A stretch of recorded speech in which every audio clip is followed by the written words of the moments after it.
தமிழ் சினிமாவில் மட்டும் எக்ஸ்பீரியன்ஸ் இருந்தால் அவனை ஒதுக்கி தள்ளிடுவாங்க. அவங்க அன்ஃபிட் ஆகிறதுக்கு 3 இது இருக்குது சினிமாவில் வந்து. அவங்க வந்து எக்ஸ்பீரியன்ஸ் இருக்கு இருந்தால் அவங்க அன்ஃபிட்டு.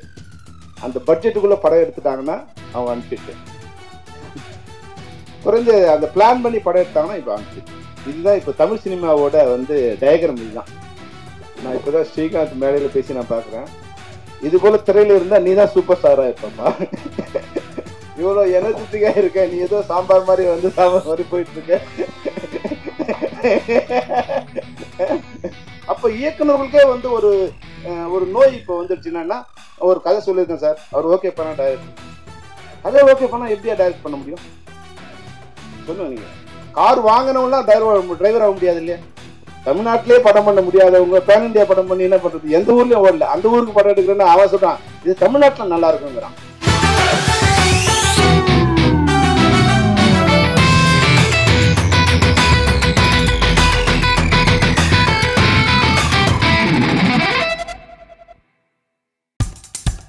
இப்போ நம்ம என்டர்டெயின்மெண்ட் ஆக போகுது பிளஸ்.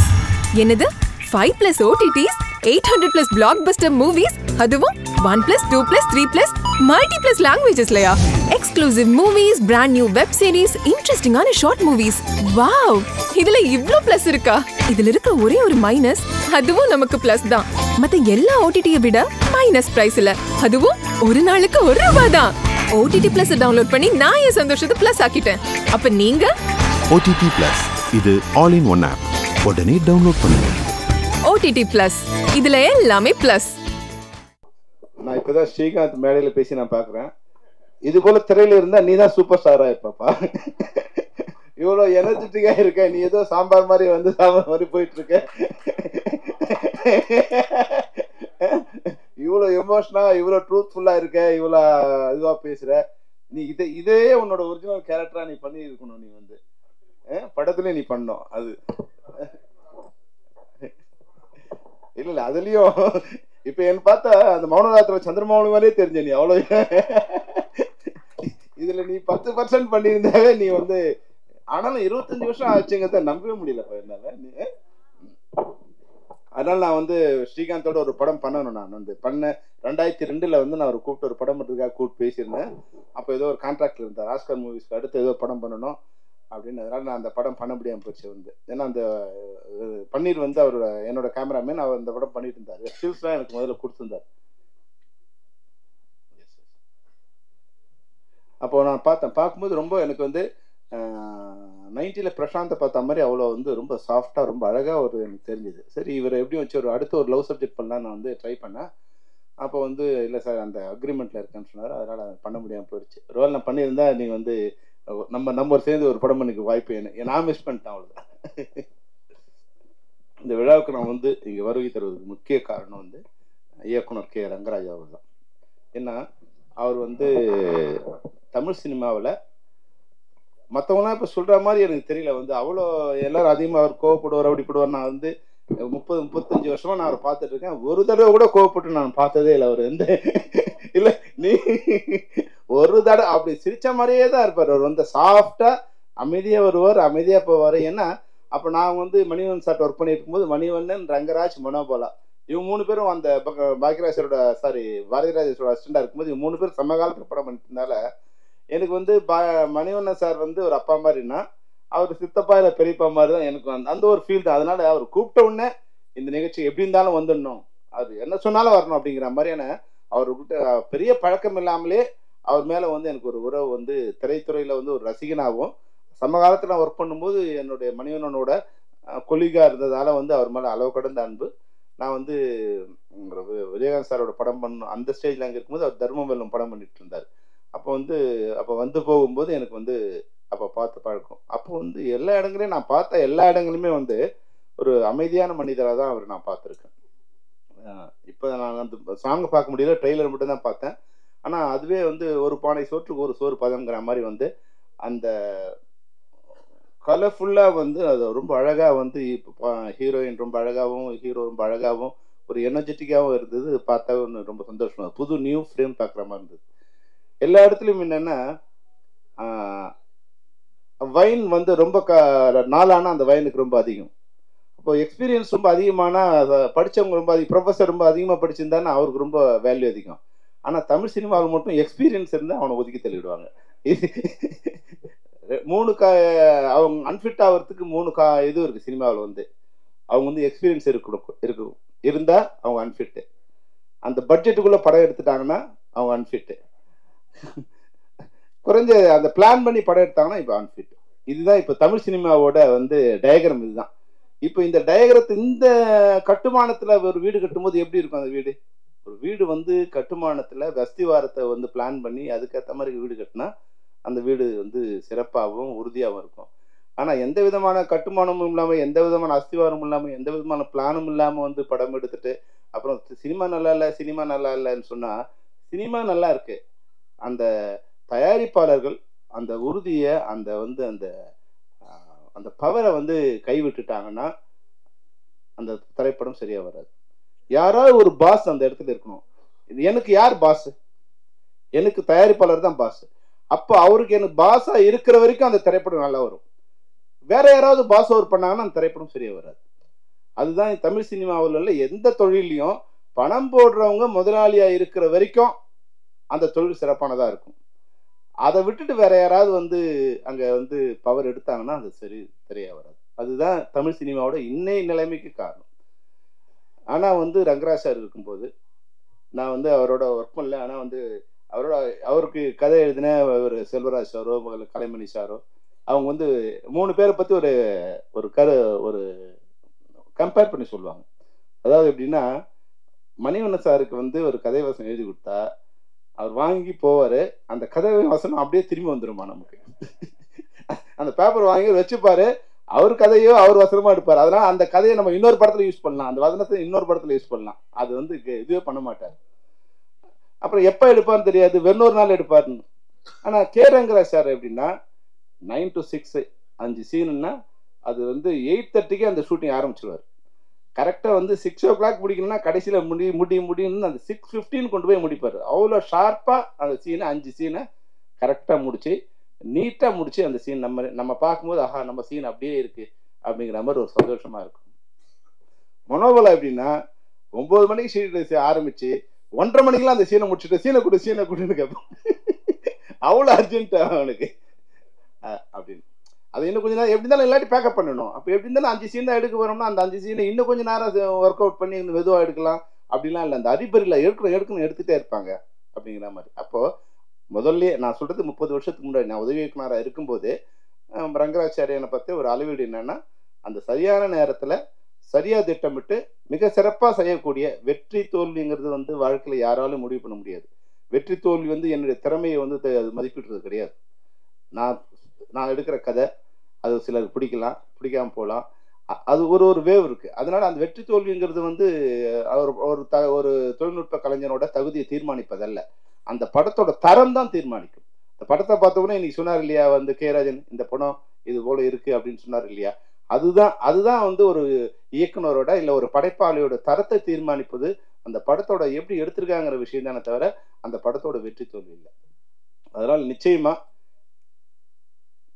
இப்போ வந்து ஒரு காலம் மாறு. இப்போ ராஜன் சார் சொன்ன மாதிரி ராஜன் சார் சொன்னாரு, அது சொன்னதுலேயே எனக்கு ரொம்ப வருத்தமான விஷயம்.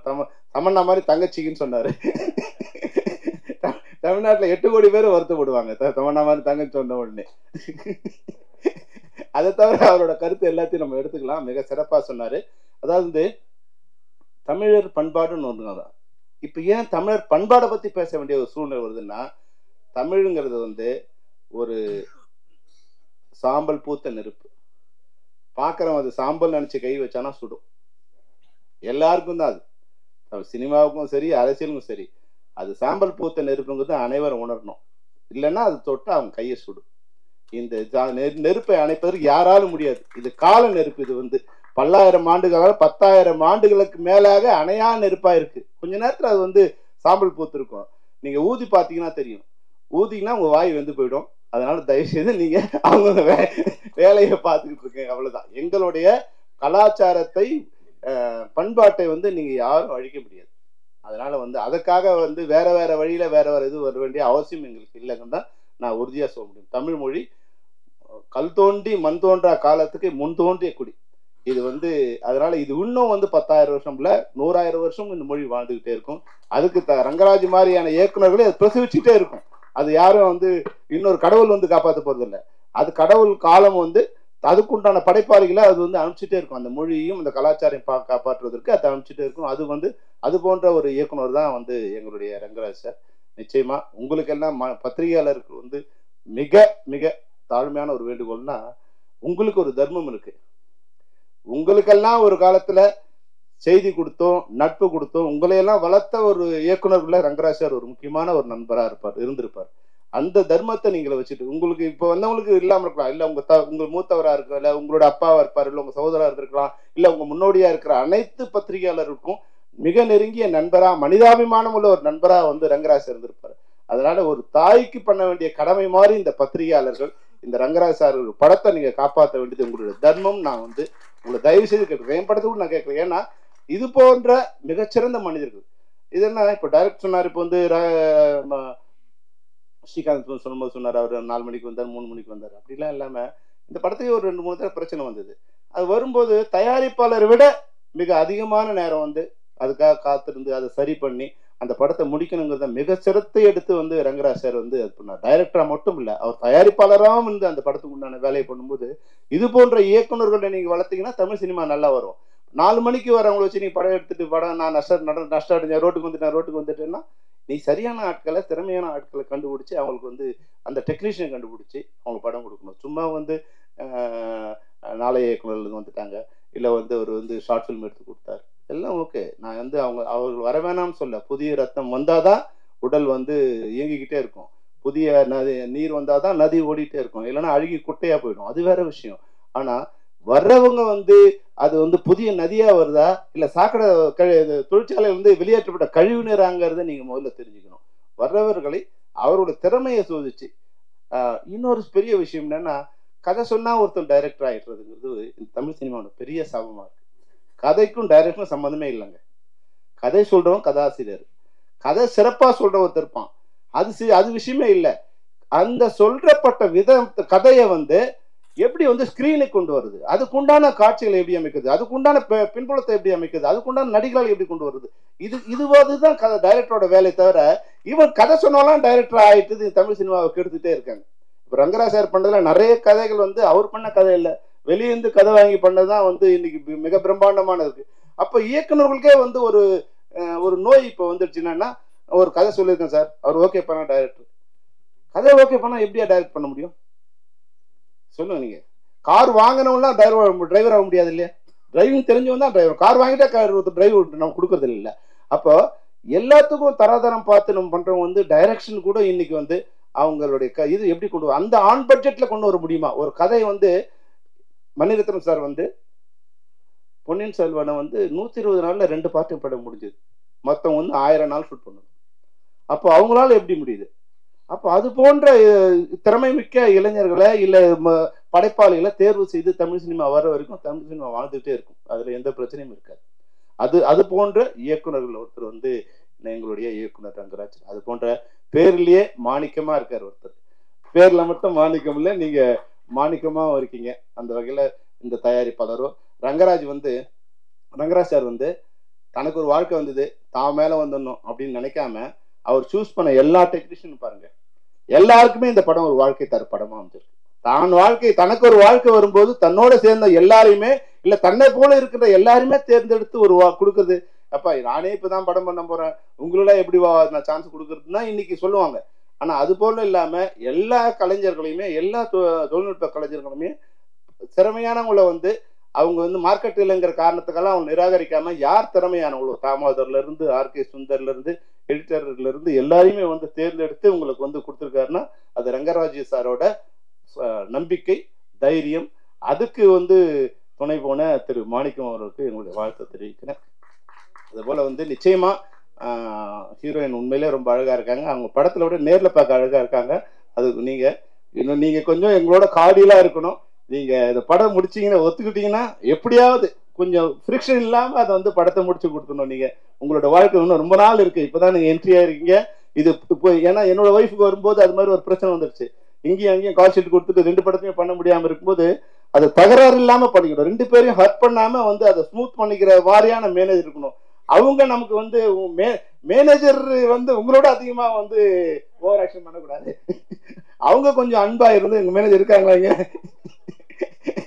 ஏன்னா நமக்கு வர்றவங்க வந்து நம்ம ஒரு ஸ்டேஜ் வர்ற வரைக்கும் அவங்க நமக்கு பொலைட்டா இருந்தாங்கன்னா அது கொஞ்சம் சீக்கிரமா முடியும். அப்படி இல்லாம வந்து அவங்க நம்ம செலிபிரிட்டியோட ஃபெமிலியாரிட்டி வச்சு அவங்க கொஞ்சம் அதிகமா பண்ணாங்கன்னா அந்த கோபம் வந்து நம்ம மேலதான், ஹீரோ மேலேயோ இல்லை ஹீரோயின் மேலே தான் வரும். அதனால அவங்க நம்மளோட மேனேஜர் வந்து நமக்கு நேரம் இல்லைங்கிறதுக்கு தான் நம்ம மேனேஜர் வச்சுக்கணும். மேனேஜர் பிடிக்கிறதுக்கே ஒரு வேலையா இருக்கு. அவருக்கு ஃபோன் பண்ணாருங்களா சார், நீங்க எனக்கு ஃபோன் பண்ணி கொடுங்க சாருங்கிற நிலைமைக்கு வந்து அது போன்ற இருக்கிற மேனேஜர்களை நீங்க மாத்திக்கணும்.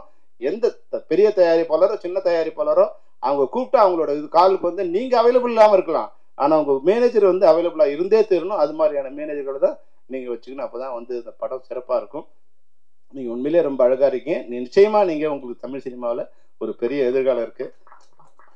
அது போல வந்து தம்பி சகோதரர் ஸ்ரீகாந்த் வந்து ஒரு படம் 2-3 படத்துக்கு ஹீரோயின் அவர் தான் இது ரெக்கமெண்ட் பண்ணாருன்னாங்க. அவங்க வந்து ஹீரோயின் உங்க பின்னாடி ஒழிஞ்சிக்கூடாது. அதான் வந்து ரெக்கமெண்ட் பண்ணலாம், பரிந்துரைக்கலாம், ஆனா யார் பின்னாடி யாரும் ஒழிஞ்சிக்கூடாது. அந்த டைரக்டருக்கு அந்த ப்ரொடியூசருக்கு அவங்க கொடுக்க வேண்டிய வேல்யூ கொடுத்துட்டே இருக்கணும். அப்பதான் வந்து அந்த இப்ப எப்படி நீங்க எல்லாரும் சேர்ந்து இந்த படத்தை சிறப்பா முடிச்சீங்களோ அது உங்களுக்கு எவ்வளவு சிரமம் இருந்ததோ அது தெரியாது. இந்த சிரமத்தெல்லாம் வந்து நான் வெளியே சொல்ல வேண்டிய அவசியம் இல்லை. ஆனா நீங்க ஸ்கிரீன்ல என்ன கொடுக்குறீங்க, உங்க ஸ்கிரீனை பார்க்கும் இந்த படத்துல இல்ல சார், இந்த படத்துல இல்லை, இந்த படத்துல வந்து ரங்கராஜ் சார் தான் சூஸ் பண்ணான்னு சொன்னார்.